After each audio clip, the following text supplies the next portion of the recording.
আসসালামু আলাইকুম। আমি ডক্টর রিয়া, ইন্টিগ্রেটেড মেডিকেয়ারের ফাংশনাল মেডিসিনের প্র্যাকটিশনার হিসেবে কর্মরত আছি। আজকে কথা বলবো মিষ্টি খাওয়ার প্রবণতা নিয়ে। আমাদের অনেকেরই মিষ্টি খাওয়ার প্রবণতা অনেক বেশি থাকে। ফাংশনাল মেডিসিনের দৃষ্টিকোণ থেকে এর কারণ এবং এর খারাপ দিকগুলো এবং কিভাবে আমরা এই প্রবণতাটাকে কমিয়ে আনতে পারি সে ব্যাপারে কথা বলবো। প্রথমেই মিষ্টি খাওয়ার প্রবণতার কারণগুলো আমরা জেনে নিই। হরমোনের প্রভাব, ইনসুলিন রেজিস্ট্যান্স। শরীরে যখন আমরা বেশি পরিমাণে মিষ্টি জাতীয় খাবার প্রবেশ করাই তখন দেখা যায় যে ইনসুলিনের নিঃসরণটা বেড়ে যায়, ফলে শরীরের শর্করা কোষের ভিতরে সহজে ঢুকিয়ে ফেলে এবং গ্লুকোজের পরিমাণ কমে যায়, ফলে শরীর আরো বেশি মিষ্টি জাতীয় খাবার খেতে চায়। আমাদের দেহে দুটি ক্ষুধা নিয়ন্ত্রণকারী হরমোন রয়েছে, গ্রেলিন ও লেপটিন।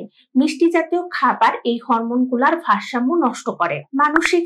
মানসিক চাপ হলে তখন কর্টিসলের পরিমাণ বেড়ে যায়। কর্টিসলের পরিমাণ বেড়ে গেলে তখন দেখা যায় যে আমাদের দেহে মিষ্টি খাওয়ার প্রবণতা অনেকাংশেই বেড়ে যায়। আবার আমাদের যে আনন্দ দেয় সেই হরমোনটা হলো ডোপামিন। যখন আমরা মিষ্টি খাই তখন ডোপামিনের নিঃসরণের পরিমাণ বেড়ে যায়, ফলে আমাদের মিষ্টি খাওয়ার আগ্রহ বেড়ে যায়। ঘুমের প্রভাব, আমাদের যদি ঠিক মতো ঘুম না হয় তখন গ্রেলিন হরমোনের পরিমাণ বেড়ে যায় এবং লেপটিন হরমোনের পরিমাণ কমে যায়। তখন দেখা যায় যে আমাদের মিষ্টি খাওয়ার প্রবণতা অনেকাংশেই বেড়ে যেতে পারে। পুষ্টির ঘাটতি, অনেকের দেহে ম্যাগনেসিয়াম, ক্রোমিয়াম, জিঙ্কের অভাব দেখা যায়, তখন আমাদের মিষ্টি খাওয়ার প্রবণতা বেড়ে যায়। এই খনিজগুলো আমাদের দেহে গ্লুকোজের পরিমাণ নিয়ন্ত্রণ করে। অভ্যাসগত কারণেও অনেকে মিষ্টি খাবার খেয়ে থাকেন। অন্ত্রের যদি ব্যাকটেরিয়া এবং ইস্টের পরিমাণ বেড়ে যায় তখনও মিষ্টি খাওয়ার প্রবণতা বেড়ে যায়, কারণ ব্যাকটেরিয়া এবং ইস্ট এনার্জিটা মিষ্টি জাতীয় খাবার থেকেই সঞ্চয় করে থাকে। রক্তে শর্করার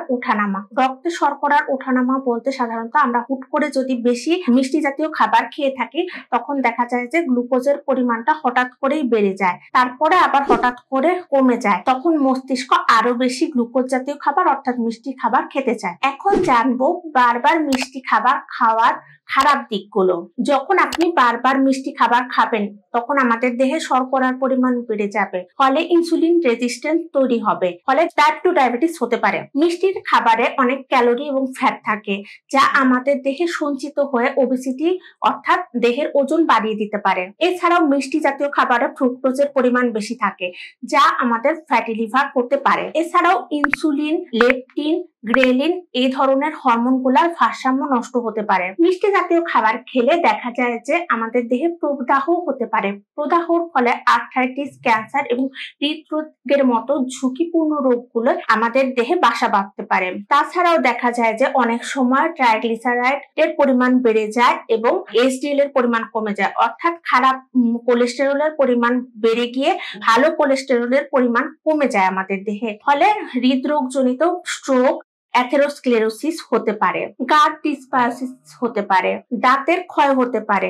হজমের সমস্যা দেখা দিতে পারে, ইমিউনিটি দুর্বল হয়ে শ্বেত রক্তকণিকার কার্যক্ষমতা কমে যেতে পারে, ডিপ্রেশন এবং অ্যাংজাইটি বেড়ে যেতে পারে, কারণ অতিরিক্ত মিষ্টি খাওয়ার ফলে আমাদের দেহে ডোপামিন নিঃসৃত হয়, ফলে তখন একটা রিওয়ার্ড সাইকেল তৈরি হতে পারে যা পরবর্তীতে আপনার ডিপ্রেশন এবং অ্যাংজাইটি বাড়িয়ে দিতে পারে। এখন আমরা জানবো যে মিষ্টি জাতীয় খাবার খাওয়ার প্রবণতা আমরা কিভাবে কমিয়ে ফেলতে পারি। প্রথমেই আমাদের প্রোটিন জাতীয় খাবার বেশি খেতে হবে। ফ্যাট যুক্ত খাবার যেমন অ্যাভোকাডো এবং অন্যান্য যে খাবার, বাদাম জাতীয় খাবার, আমরা এগুলো খেতে পারি। আঁশ সমৃদ্ধ খাবার খেতে পারি যা আমাদের মিষ্টি খাওয়ার প্রবণতা অনেকাংশে কমিয়ে দিবে। তাছাড়া আমাদের 7 থেকে 8 ঘন্টা ঘুম নিশ্চিত করতে হবে। আমাদের নিয়ম মতো ঘুমাতে হবে। ঘুমালে আমাদের গ্রেলিন এবং লেপটিন হরমোনের ভারসাম্য বজায় থাকবে। মানসিক চাপ কমানোর জন্য আমরা যোগ ব্যায়াম বা মোটিভেশনাল কথাবার্তা শুনতে পারি।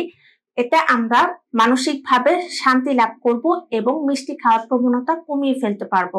মানসিক স্বাস্থ্য ভালো না থাকলে কিন্তু তখন আমাদের ডোপামিন নিঃসৃত হবে যা আমাদের মিষ্টি খাওয়ার প্রবণতা বাড়িয়ে দিবে। পুষ্টির ঘাটতি পূরণ, যেমন ম্যাগনেসিয়াম, জিঙ্ক এই ধরনের খাবারগুলো আমাদের বেশি খেতে হবে, কারণ এগুলোর অভাবেও কিন্তু আমাদের মিষ্টি খাওয়ার প্রবণতা বেড়ে যেতে পারে। মিষ্টির বিকল্প খাবার হিসেবে আমরা স্টেভিয়া খেতে পারি এবং প্যাকেটজাত চিনি জাতীয় খাবার একদমই অ্যাভয়েড করতে হবে। অন্ত্রের স্বাস্থ্য ঠিক রাখতে হবে, এক্ষেত্রে আমরা প্রোবায়োটিক খাবার খেতে পারি এবং ফার্মান্টেড খাবার যেমন দই, কিমচি এ ধরনের জাতীয় খাবার খেতে পারি। আর যারা অভ্যাসজনিত কারণে মিষ্টি জাতীয় খাবার খেয়ে থাকেন তাদের আস্তে আস্তে মিষ্টি খাওয়ার প্রতি অভ্যাসটা কমিয়ে আনতে হবে। মিষ্টি জাতীয় খাবার খাওয়ার প্রবণতা সাধারণত মানসিক, হরমোনাল এবং ব্রেনের নানা রাসায়নিক কার্যকলাপের উপর সম্পর্কিত। তাই ফাংশনাল মেডিসিনের মাধ্যমে আমরা এর সহজেই সমাধান করতে পারি। এতক্ষণ আপনারা যারা এই ভিডিওটি দেখলেন তাদের অসংখ্য ধন্যবাদ এবং এই ভিডিওটি আপনাদের পরিচিত বন্ধু বান্ধব, পাড়া প্রতিবেশী সবাইকে শেয়ার করে জানিয়ে দিবেন। ধন্যবাদ।